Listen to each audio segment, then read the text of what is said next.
be like. So, hey, welcome everybody who is joined in. And today I'm just experimenting with something real quick. I usually go live every single day on Facebook and YouTube, and just wanted to try out going live on TikTok on 2 different accounts, because one of my accounts that has a ton of followers has been shadow banned. At least I believe that's what's happened to it in the last, it started August 30th of 2020.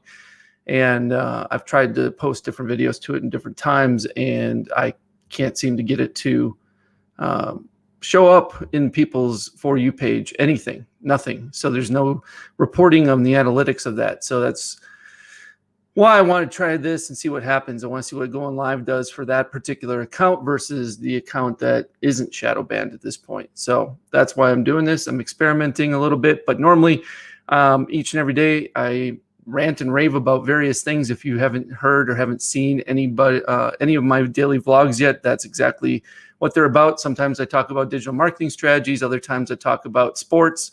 Otherwise, it's usually some kind of topics that are on my mind at a particular time. So for today, I just wanted to talk a little bit about the NIT tournament. First and foremost, it's on right now. The first game in the first round is number 3 Toledo versus number 2 Richmond. There's like 56 seconds left. I was going to see if I could share my screen and we could watch the end of that game kind of live together. That would have been really cool. Of course, I couldn't do that with TikTok. I could do it with StreamYard that I'm using with Facebook Live and YouTube Live. However, when I tried to share that screen, all that happens is it's black. So there's some kind of extra filter or some sort of block that happens when trying to show another stream through StreamYard's services. So unfortunately, can't exactly show you guys that. I wish I could, but if you are at home or you're at a TV, you can tune in right now on ESPN2. Looks like Richmond's going to win 73-64 with 45 seconds left in the second half. And then there's going to be the second game in opening night tonight in the NIT tournament, and I forget who it is, but it's going to be starting right after this game is over. Tomorrow, the NCAA tournament begins with the first 4. That'll be interesting. It starts earlier than normal this year. It starts at 5:10 Eastern Standard Time is the first tip, so that's 2 p.m. or 2:10 Pacific Standard Time where I'm at. And yeah, it'll be interesting to see what happens in the tournament. It'll really be interesting to watch that Michigan State game and UCLA, because a lot of people didn't think either one of those teams would get in, and if they did, neither thought they'd be part of the first 4. So we'll see how that pans out for them. Yeah, so how's this thing going on TikTok? I'm wondering. It looks like I got a couple of people joined, just very few people so far. We'll see how it goes and how much reach it gets and how many people end up seeing it. I won't be on here too long. I usually don't go more than 10 to 15, maybe 20 minutes in length, depending on what I'm talking about each day. Yeah, so we'll see. 36 seconds left. It's now a 7-point game. It looks like Toledo made a basket, and they're putting Richmond on the line. So we'll see what happens here. And he makes the first, so we'll see what happens in the second shot. It's an 8-point game. I'm sure pretty much this game is over. Second shot's about to be shot. He missed, but Richmond got the rebound, so it's pretty much over. All right, so moving on. By the way, happy St. Patrick's Day. I forgot to say that. Since it is St. Patrick's Day, that's why I'm wearing my Doubling Up shirt. It's an old school shirt with Rolling Rock on it, which used to be one of my favorite beers. And I guess that's because, I don't know why. I guess I started drinking it a little bit in college, and it kind of stayed with me. But yeah, so if anyone out there is a Rolling Rock fan, well, now you know someone else that also is. And let's see, what else is going on? Yep, that game is over. It's officially over. 76-66, Richmond wins. Like I said, I wish I could show it. Here's what it looks like for you guys on Facebook and YouTube. So if I show that screen, there's what you get, a black screen. You get nothing. And if I come over here and click on something, you can see there it is, but it's not working. Sorry, guys, on TikTok. I wish you guys could see that. I wish I could share my screen with you guys as well with StreamYard, so I didn't have to go live on 2 separate devices, or 3 separate devices actually. I've got both my Androids working for each of the TikTok accounts, and then I have, of course, StreamYard rolling for Facebook and YouTube Live. Yeah. So the latest topic that I've been thinking about lately that's been going around pretty heavily has been NFTs, non-fungible tokens, and with crypto technology, right? With blockchain technology. So if you're not familiar with NFTs, just do a little Google search and find out exactly what they're all about. But most recently, I shared yesterday that Rob Gronkowski had created a series of 5 basically football cards featuring him with some of his moves or plays that he made in each of his 4 Super Bowl wins. And he ended up launching those on a marketplace called OpenSea for 3 days. I think it was the 11th through the 14th. And he also, those 5 cards, he made 87 editions of those cards only, because that's the number he wears. And he sold out basically after 4 days or 3 days on OpenSea's platform, and it generated $1.2 million in sales.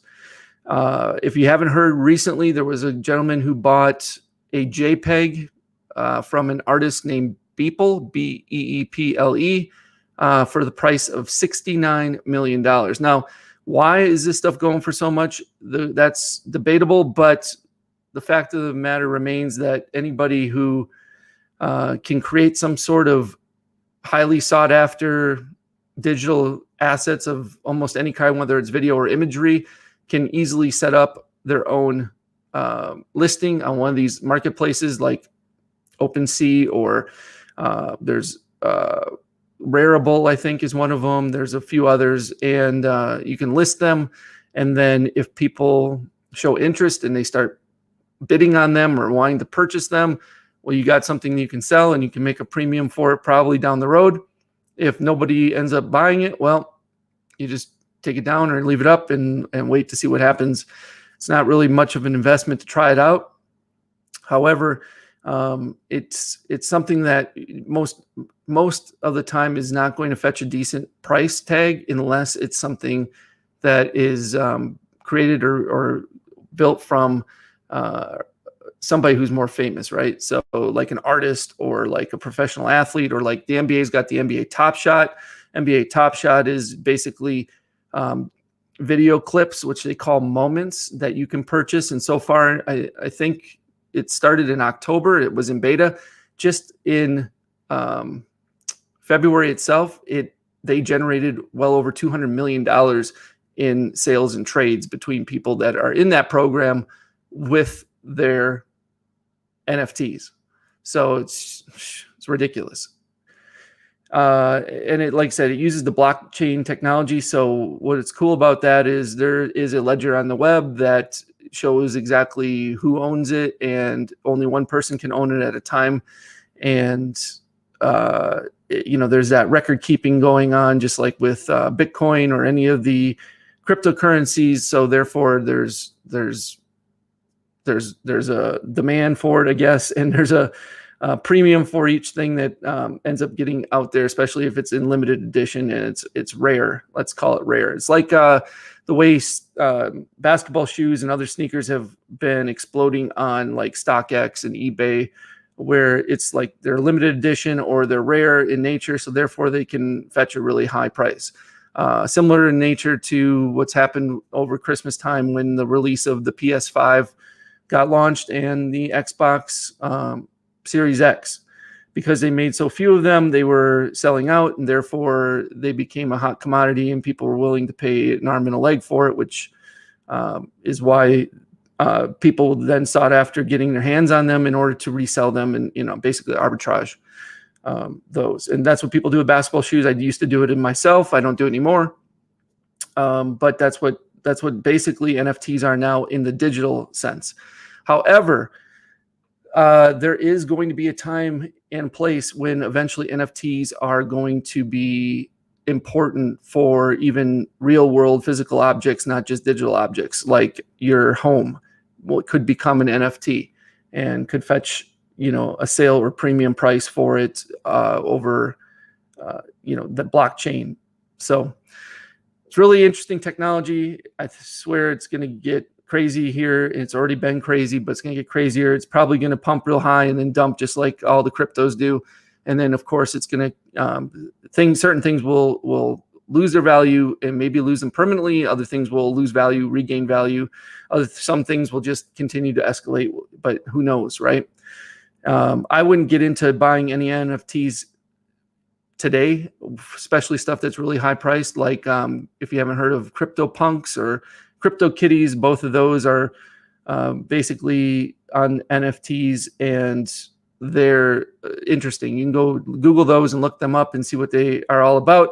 But essentially, like CryptoPunks is a bunch of like headshots that are like 8-bit from the old Nintendo, Sega days, and they're sold for crazy amounts of money right now. But if you could have claimed them when they first released them, when they dropped, then you could have maybe got them for next to nothing, if not even free. And now they're trading for, thousands to tens of thousands of hundreds of thousands of dollars, which is nuts to me, but it is what it is. So the second game just tipped off. It's Western Kentucky, which is a 3 seed versus St. Mary's, which is a number 2 seed. So far, early going, St. Mary's is out in front, but only by 2 points. So in case you're wondering. What else is going on? Yeah, if any of you out there are interested in hearing more about or wanting to learn anything more about digital marketing in general, you can see it. Well, you can't see it on TikTok. Sorry, guys. But you can go to kerrysgroupcoaching.com and you can sign up and then you can get in. And once a week we meet over Zoom and we talk about different various digital marketing strategies you can implement in your business. And a lot of it is what's working now in today's, social media environment. So if that's something of interest to you, you can go there. It's kerrysgroupcoaching.com. I don't know if I know anything else. I wanted to show my screen and show the game a little bit, or the games just for fun, just to see how it worked. But I more or less wanted to experiment with TikTok to see how each of my TikTok accounts were going to perform with these lives. So I think I've given it enough time. I've been on here 13 minutes or so. So that's cool. And I'll be back again. I'll try to set this up each and every day going forward for both TikTok and Facebook and YouTube Live. So we'll continue to test that out and experiment with it and see how it goes. Yeah. So thanks so much for tuning in today. I appreciate it. I wish I had something else more important to say, but right now I don't really have anything really planned. I kind of did this off the cuff because I wanted to just experiment with it a little bit and see what happened and see how it worked out. So have a good night. Don't drink too much green beer if you can help it. I hope you guys are all staying healthy out there, and I'll be back again tomorrow with another daily vlog. Until then, thanks so much for tuning in. Have a great night. Take care.